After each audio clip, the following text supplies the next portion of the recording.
రాష్ట్ర ప్రభుత్వ ఆదేశాల ప్రకారం ఎస్సీ వర్గీకరణకు సంబంధించి ప్రక్రియ ప్రారంభమైందని సబ్బవరం ఎంపీడీఓ బి పద్మజ వెల్లడించారు. గురువారం ఏర్పాటు చేసిన మీడియా సమావేశంలో ఎంపీడీఓ మాట్లాడుతూ మండలంలో డిసెంబర్ 26 నుంచి జనవరి 6వ తేదీ వరకు ఈ ప్రక్రియ పారదర్శకంగా నిర్వహించడం జరుగుతుందని ఆమె వెల్లడించారు.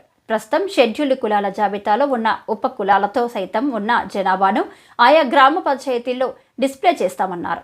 తాము విడుదల చేసిన జాబితాలో ఎలాంటి ఉప కులాలకు సంబంధించిన తప్పులు కానీ లేదా ఎలాంటి అభ్యంతరాలు ఉన్నా ఈ నెల 31వ తేదీ లోపల ఆయా గ్రామ పంచాయతీల్లో సమాచారం అందించాలని పేర్కొన్నారు. ఈ షెడ్యూల్ కులాల జాబితాలో ఉప కులాల జాబితాలో ఏర్పడిన పొరపాట్లు తప్పులు సరిదిద్దుకునేందుకు ఒక గ్రామ రెవెన్యూ అధికారుల్ని మండల రెవెన్యూ ఇన్స్పెక్టర్ను నియమించడం జరిగిందన్నారు. ఎస్సీ ఎస్టీలకు చెందిన ఉప కులాల్లో దొర్లిన పొరపాట్లను గ్రామ స్థాయిలో వీఆర్ఓ, మండల స్థాయిలో రెవెన్యూ ఇన్స్పెక్టర్, మండల తహసీల్దార్ స్థాయిలో పరిష్కరిస్తామని, ఆ స్థాయిలో కూడా పరిష్కరించడం సాధ్యం కాని విషయాలపై ఆర్డీఓ దృష్టికి తెస్తామని ఆమె తెలిపారు. సర్వే జరుగుతుందండి.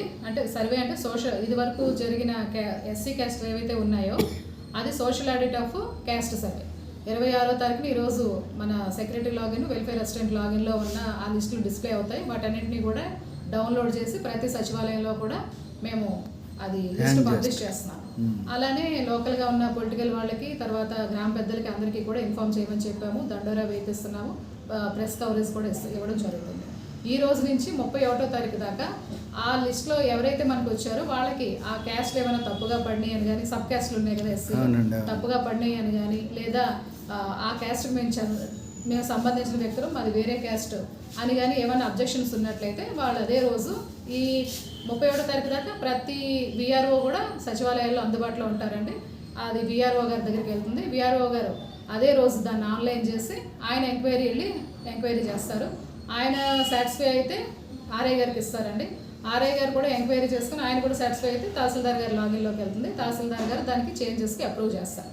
లేదు తహసీల్దార్ గారు కూడా సాటిస్ఫై అవ్వలేదంటే అది ఆర్డీఓ గారి లెవెల్కి వెళ్తుంది. ఆ తర్వాత పైన అదన్నీ ఎంక్వైరీలు అవి కూడా జరుగుతాయి. అన్నీ క్లియర్గా ఉన్నాయనుకోండి, ఏ రోజుకి ఆ రోజు వాళ్ళు ఎంక్వైరీ చేసి అది అప్లోడ్ చేస్తారు. ఈ కార్యక్రమం అంతా కూడా మనకి 6వ తారీఖు దాకా జరుగుతుందండి. 31 వరకు అబ్జెక్షన్స్ తీసుకుంటారు. తీసుకున్న రోజు దగ్గర నుంచి ఎంక్వైరీలు 6వ తారీఖు వరకు కంప్లీట్ చేసుకుంటారు. చేసుకున్న తర్వాత ఇవన్నీ మార్పులు తర్వాత వాళ్ళు యాక్సెప్ట్ చేసిందంతా జరిగి 10వ తారీఖున ఫైనల్గా లిస్టు పబ్లిష్ చేస్తారండి.